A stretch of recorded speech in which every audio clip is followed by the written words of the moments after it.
Hi everybody, how are you? I'm putting my mic on and I'm getting myself in position for Weather Extra. It's good to see you all, and hopefully I have the graphics up and running here. Let me see what I got. I got the 10-day up. All right, I got something to show. There it is. So there's your 10-day forecast, everybody. And a lot of ups and downs here. So I think it was 2 weeks ago, I was working on a Saturday and we had all these cool temperatures going on, and everyone kept asking me, do you think we're done with the 90s yet? And I came out and I said, you know, the forecast models have some really hot temperatures coming on the 5th, 6th, and 7th of the month. So I don't think, this was back on like August 24th I said this. I said, there's some models that show a little heat building. And then the models turned and had a cold front come through. And the cold front's still coming through, but it doesn't get here till Saturday. So what that means for you at home, it means that it allows 2 days to really warm up before the front gets here. So what will happen is that we hit near 90 today, and we have mid-90s on Friday, and summer is still in full effect for a couple more weeks. We're still not flipped the calendar. It's still summer until I think it's the 20th of September.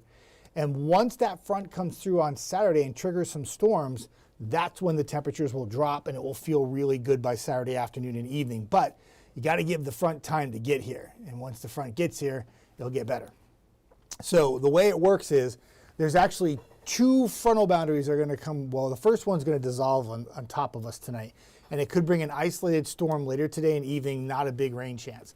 And then the second front that has to come through will likely come through more like Friday night into Saturday morning. So what that means in terms of rainfall, it does look like for Friday night football, we'll have to keep an eye out for some storms in the vicinity, but the higher chance of rain would be after midnight. And then Saturday morning would be the highest chance of rain. It'll be part of the front that comes through. There'll be a line of showers and storms. Severe weather doesn't look like it's a possibility, but there could be some real heavy rainfall. And once the storms clear the area by noon, probably going to struggle to rejuvenate the atmosphere, and most of us will stay dry after the noontime hour. And throughout the day on Saturday, your humidity will drop. So by the time you get to the evening, it will feel really nice. Saturday night has a low of 60 and it's clear and comfortable. And then Sunday is gorgeous. Monday, Tuesday, Wednesday, Thursday, and Friday of next week at this time looks gorgeous too. So the frontal boundary, and I always say this, when you have like a 10-day forecast or you're looking at those long-term forecasts, they'll flip-flop back and forth, but it's all dependent on when the front was going to come through. So if that front were to come through, say today, we would have been cooler for Friday and Saturday, but because the front's going to take a little longer to get here, you get that little burst of heat Thursday and Friday, and that's why we have some 90s in the forecast. I hope that helps explain it for you. So. Tegan says, hey, Jeff, does the rain Friday night into Saturday make it to Sneed? I think it does, yeah. Probably after midnight Friday into Saturday morning, Tegan. I do think you'll have some rain. Some of the rain could be heavy at times, too, especially Saturday morning. So I'm working Saturday morning. I imagine I'll be watching the radar almost the whole time I'm on air, keeping updates on the radar while I'm here. So that'll probably be a pretty good chance of rain. We could use some rain. We had a good soaker last week. The drought monitor comes out and it's updated and it looks worse than it was the week before that. I don't have the graphic ready. But what makes it a bit deceiving is that it doesn't factor in that real soaker that we had last Tuesday. And so that doesn't show up on the drought monitor until the next update on Thursday of next week. So I always feel like the drought monitor is like a week behind. And it's not, but it kind of is in a way, especially if you have one of those big rain days on like a Tuesday or Wednesday. It's not onto that graphic until the following week. So we could use some rain though, more rain. And so hopefully that Friday night, Saturday rainfall works out to be great, except for my buddy Michael, who's trying to have a yard sale on Saturday morning. He's not happy about it, but we could use the rain. And if we're going to get the rain, get in here real early Saturday, push it on out of here, and have a nice afternoon and a nice night, and then a great Sunday. And much of the weekend will be just fine, except for that morning Saturday, for any plans that are going to be out there for Saturday morning would be wet. Hi, everybody. Sarah, good morning from Georgia. What are you doing in Georgia? What are you doing? You on vacation? A little time away? That sounds like fun. Good for you. Tegan says, we're supposed to be camping at the river this weekend. I'm sorry, Tegan. The weather for Saturday night would be great for camping. It's the Friday night that would be the concern. And not so much the Friday night. It's more like the Saturday morning that would be the concern. You know, you might wake up to some real heavy rain. Not even wake up. You might even be sleeping and the rain comes while you're sleeping. But yeah, that's going to be a tough one to camp that Friday night. Saturday night would be a beautiful night to camp. Star-filled sky with comfortable air mass moving in and temperatures dropping to low 60s. Good, you know. But, yeah. Sarah says, how's the weather been in Huntsville? How long you been out of How long you been in Georgia? You didn't move permanently, I hope, Sarah. But it's all right. We're doing good. I was off Monday, Tuesday, and Wednesday, and I played a little pickleball yesterday, though I did not play well. I was horrible yesterday. I was very upset with myself. Could not play. Could not hit the ball in yesterday. Of course, we were trying to play outside, and there was just enough of a wind gust, and that takes that little wiffle ball, pickleball thing and just makes it go in weird directions. And we were pretty hot in the court. Eric Burke and Matthew King and I, we were sweating. And then we decided after playing like for an hour and a half to play doubles with these other guys. Oh, I was ready to go home after about 3 hours. It was tough. And today it's a little bit more humid, though I was outside when I went home on my break, and I felt like it felt pretty good. But the dew points say otherwise. It's kind of humid outside still. Like the dew points are like 65, 70, so that would tell me it's humid. So that feel of summer is back for at least 2 days, Thursday and Friday. Sabrina says, thank you, Jeff, for keeping us informed in Tuscumbia. Sabrina, thank you for watching. The only way you stay informed with the information that we provide is that you watch us, so thank you. Appreciate that. Thank you. Wesley, when will the storms be out of here Saturday? I just talked about that, Wesley. It looks like it's a real quick hit Saturday morning. So my thinking is that if we get the coverage in the morning, it's going to be real hard to fire things up in the afternoon. So it should be a one and done. So therefore, if that front races through and the timing of that front doesn't change from now until then, it would be pretty much before 11 a.m. And then after that, it's going to be hard to fire up any more storms after that. The front is what's going to initiate the storms, and then it's going to be very difficult to pop anything after that.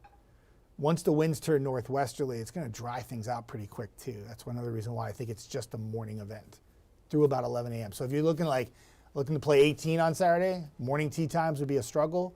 Later in the afternoon tee time would be good. But remember, after the front passes through and the rain backs off, if you're playing golf, there's going to be a little breeze out there. If you're doing anything else and just walking around, say you're going to take a little walk in Big Spring Park or you're going to McFarland Park, whatever you're going to be doing in the afternoon, it will feel better and better with each passing hour, and it will feel really nice by the evening. Hi, Sheila from Coleman. Hello to you. Thank you for watching Weather Extra this morning. Always a pleasure to have you on, and thank you very much. I appreciate that. Samantha! What's up, Big Cheddar? That brings a smile to my face, and I missed you too. It's been nice. I've had some days off. Unfortunately, the days off for personal reasons weren't like really days off, but it's been nice to have a couple days where I didn't have to come into work. But I'm back today, and I'll be back tomorrow morning. I'm filling in for Eric, and then weekend schedule is normal. So it's good to be back. A lot of weather extras coming your way on Friday, Saturday, and Sunday. And I like doing these and hanging out. I got a little time before the TVL show starts at 11. And thank you. I appreciate that. It's very kind of you. Sarah, we're visiting family with Andre. Is on work trip, and we've been out of town since. Oh, you've been out of town since August 30th. Okay. Well, you have fun with family, Sarah. That's good stuff out there. How's the weather in Georgia, by the way? I don't know what part of Georgia you're in, but I hope it's good. Oh, that's all right, Wesley. You can miss the first part. I'll always answer you back. And I try to. I know, like a lot of times, like when you do these feeds, like people come in at certain different times, and I try to go over. Sometimes I feel a little redundant, but I go over it many times because I know that a lot of people watch it at different times. So it's all good. You can always ask me, and I'll always answer you. But yeah, I hope I answered your question for you time-wise. So it does look like a Saturday morning event more than afternoon. So hi, Michelle. Michelle says it's cool here. Yeah, Michelle, I don't know where here is, but I'm assuming it's in the Tennessee Valley somewhere. But I didn't think it felt really that bad this morning. I mean, I don't know. Maybe I'm trying to just put summer out of my mind, and I'm like, it's still PSL season, even if it's 90 degrees. But I felt like it was all right this morning. It was a little breeze. Felt good. I took the dogs out when I went home, and they were out in the backyard. They didn't want to come in, so they're like the perfect gauge to know exactly how humid it is. Because if it's too humid, they run inside. They were like, we're good. Yes, that was my stomach that just made that noise. Samantha. Oh, you missed. I got you, Samantha. For those of you just coming in now, isolated storm later today, near 90. Humidity dials it up in the afternoon. So if it feels good to you now, it probably won't be later.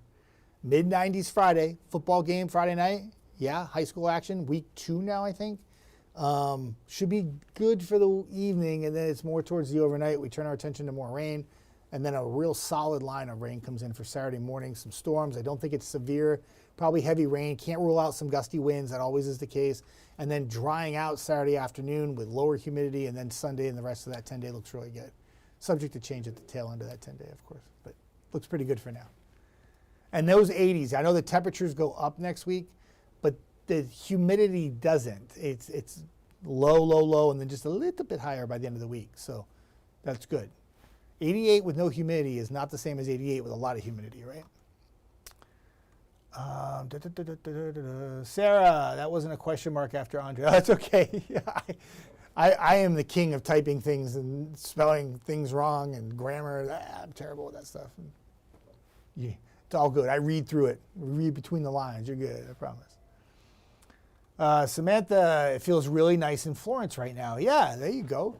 I'm glad you all, I feel the same way. I'm going to actually, well, I'll probably talk about that on air when I do the weather hit here for the TVL hit. I feel like it's like, I feel like it feels good outside. Don't tell anybody. But when you see 90 on that, though, and you see 94 on Friday, that's like, ah. But right now, it's not too bad. Sarah says, thank you in, oh my gosh, I cannot say that. Dolenega? I don't know where that is. I usually pride myself on knowing all the little tiny little towns in every state, but that one I do not know. Georgia's not my strength, though. Weather has been pretty good with some rain. There you go. Good. Glad you're having some rain while you're away. That's always good stuff.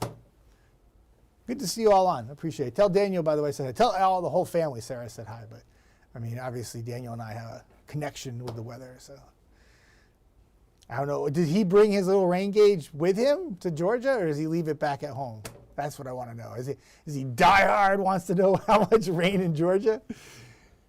I think it's great that he's that excited about it. So it's all good. I always say this when I do school visits with 4th and 5th graders, and you go there and their eyes are so big and they want to talk weather, and they're so much more knowledgeable about weather at a younger age now because they have classes of it in elementary school now, where I never had that as a kid.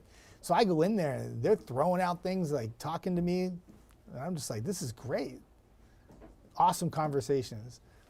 And then the young, 9, 10-year-old comes in with like, but I like snow and we don't live in an area that has snow. It's always so cute. All right, I got to get going. 10:51 is the time. TVL starts at 11. Of course, Gina will be on at noon. We'll have more news and weather updates for you at that time as well.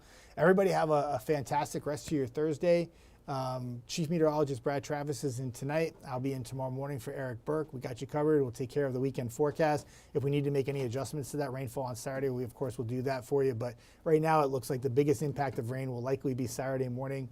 And looks like Saturday afternoon will be okay, and Sunday looks to be really nice. So some nice weather headed our way. It's just a little bit more delayed than we originally thought, but overall, good-looking 10-day forecast once you get past the heat and the humidity in the first part of those 2 days. Have a good day, everybody.